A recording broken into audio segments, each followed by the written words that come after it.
Ratio and proportion. तो ratio और proportion का मीनिंग ये है कि अगर मेरे पास कोई एक चीज़ बढ़ रही है तो उसके साथ साथ दूसरी चीज़ भी बढ़ रही है। कैसे? मान लीजिए मेरे पास यहाँ पे कोई एग्स है ना, हैम है और फिर एग। तो एक हैम मुझे पर डे 2 एग दे रही है। अब मैंने जैसे जैसे हैम बढ़ा लिया, मान लीजिए 4 हैम हो गई मेरे पास, 4 हैम्स हो गई, तो एग मेरे पास क्या हो गया, 1 हैम मुझे 2 एग दे रही है, तो 4 हैम्स भी मुझे ज़्यादा देंगे, तो टोटल एग्स भी मेरे पास कितने हो गए, 1। तो जितनी हैम मैं बढ़ाऊंगी उतने एग्स भी मेरे तरफ बढ़ते जाएंगे। तो इसको कहते हैं रेशियो एंड प्रपोर्शन, यानी एक चीज़ बढ़ रही है तो दूसरी भी बढ़ रही है, या एक चीज़ कम हो रही है तो दूसरी भी कम, एक चीज़ कम हो रही है तो दूसरी बढ़ जाएगी। कैसे? अगर मान लीजिए मैं बात करती हूँ मैन, और मेरे पास फूड कितने टाइम के लिए रखा है, मान लीजिए मेरे पास 20 मैन है, ठीक है, और उनके लिए मेरे पास 10 डेज का फूड है। अंडरस्टूड? अब मान लीजिए मेरे पास मैन बढ़ गए 40 डेज, तो you can understand very well मेरे पास फूड की क्वांटिटी कम हो जाएगी, क्योंकि ज़्यादा लोग खाएंगे तो कम हो जाएगा। तो ये भी रेशियो एंड प्रपोर्शन है, एक चीज़ बढ़ रही है तो दूसरी या तो कम हो रही है या उसके साथ साथ बढ़ रही है। ठीक है, तो अब अगर सेम चीज़ हमारे पास आ रही है तो अब ये भी हमें ध्यान रखना पड़ेगा कि जितना रेशियो और प्रपोर्शन की टर्म्स है उनमें फ्रैक्शन जो है वो हमारा सेम आना चाहिए। कैसे?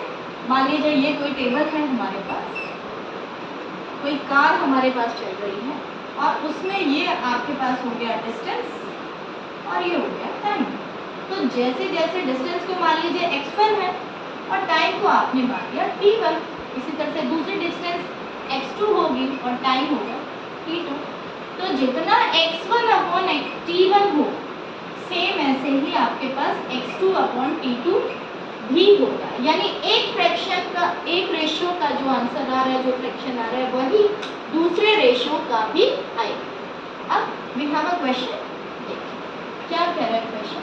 अ लोडेड ट्रक ट्रेवल्स 14 किलोमीटर इन 20 मिनट्स। कोई ट्रक है जो कितना चल रहे हैं, अब हमारे पास यहाँ पे देख सकते हैं, हमें टेबल बनानी होगी, एक हमारे पास डिस्टेंस है, दूसरा हमारे पास है टाइम।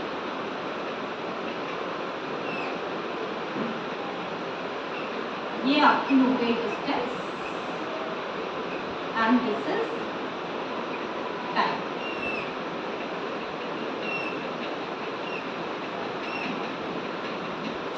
फर्स्ट मेरे पास कह रहा है डिस्टेंस जो मेरे पास x1 है और टाइम है मेरे पास t2, या x1 और y1 और x2 और y2 भी रख सकते हैं। दूसरा डिस्टेंस हमारे पास होगा x2 और टाइम होगा, हम देख रहे हैं फर्स्ट के लिए वो कह रहा है 14 किलोमीटर जब उसने ट्रैवलिंग की तो उसको टाइम लगा 25 मिनट। दूसरी चीज, if the speed remains the same, अब यहाँ पे ये भी बड़ी चीज इंपॉर्टेंट है कि स्पीड जो है वो सेम है, अगर स्पीड चेंज हुई तो रेशियो नहीं बन सकता। फिर दूसरा है how for can it travel in 5 hours.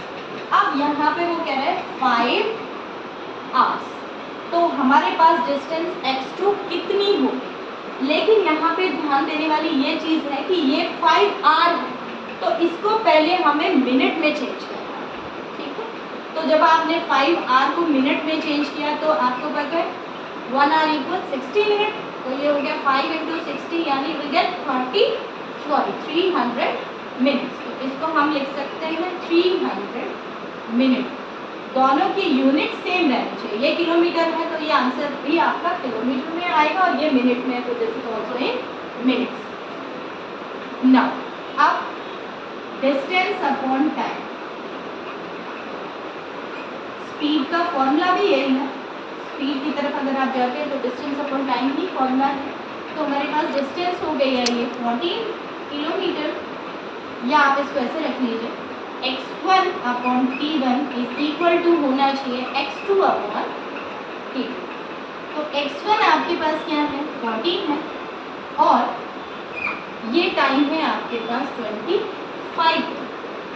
से, ये किसके इक्वल है, x2 आपको निकालना है कि यानी दूसरी डिस्टेंस आपकी कितनी होगी, और आपके पास टाइम दे रखा है 300 मिनट। अब ये किलोमीटर है, ये मिनट है, और ये मिनट, ये किलोमीटर। अब आप लोग कंफ्यूज नहीं होना है कि क्योंकि आपको पता है मिनट से मिनट कैंसिल हो जाएगी। कई बार एमकेएस जब ये किलोमीटर में है तो वैसे भी have to put in MKS system metre kilogram second, but unit same हो, रेशियो प्रपोर्शन है तो कोई फर्क नहीं पड़ेगा, बस यूनिट सेम होनी चाहिए। तो अब हम कैसे करेंगे,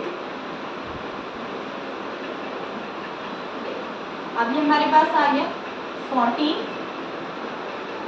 upon 25 is equal to x2 upon 300। अब हम क्रॉस मल्टीप्लिकेशन करेंगे, ये इससे मल्टीप्लाई हो जाएगा और ये तो 14 into 300 is equal to x2 into 25। अब इसको मल्टीप्लाई करने की अभी नीड नहीं है क्योंकि हमें पता है 25 से डिवाइड भी जाना है, तो हम पहले इसको डिवाइड करेंगे, उससे थोड़ा सा सम हमारे पास इजी हो जाएगा, वरना अभी आप मल्टीप्लाई करेंगे। आप इसको रिवर्स में लिख लीजिए क्योंकि हमें x2 चाहिए, तो हमने इसको इधर लिया है, इसको इधर। जब दोनों टर्म को आप ट्रांसपोज करते हैं तो साइन चेंज होने की नीड नहीं है क्योंकि दोनों का ही होगा। इसको आप इधर ले जाएंगे ये माइनस होगा, इसको इधर ले जाएंगे ये माइनस, तो उसको कोई फर्क नहीं पड़ेगा, दोनों टर्म सेम है, आप एक्सचेंज कर सकते हैं। ये हमारे पास हो गया 14 इंटू 300, अंडरस्टूड। अब x2 की वैल्यू हमें चाहिए, तो 14 इंटू 300, अब ये यहाँ मल्टीप्लाई में है, इधर जाके ये आपके पास डिवाइड में हो जाएगा। अब आप कैंसिल कर लीजिए, 25 से डायरेक्ट कैंसिल हो रहा है, आप चाहे तो 2 टाइम 5 से भी कर सकते हैं। 25 से आपने कैंसिल किया, 25 पंजा 25, 50 बचा और ये हो गया 2, तो आपके पास हो गया 12 4 जा 48 और 4 168 किलोमीटर। अब आप देख रहे हैं कि यहाँ पे 14 किलोमीटर कितने में किया था, 25 मिनट्स में, तो अब ये 5 आवर्स में यानी किलोमीटर भी आपका बढ़ गया, 14 से 168 हो गया। तो ये रेशो और प्रपोर्शन की एक चीज़ बढ़ रही है तो दूसरी या तो उसके साथ बढ़ेगी या फिर कम होगी, रिवर्स भी हो सकती है और फॉरवर्ड भी हो सकती है, अंडरस्टूड।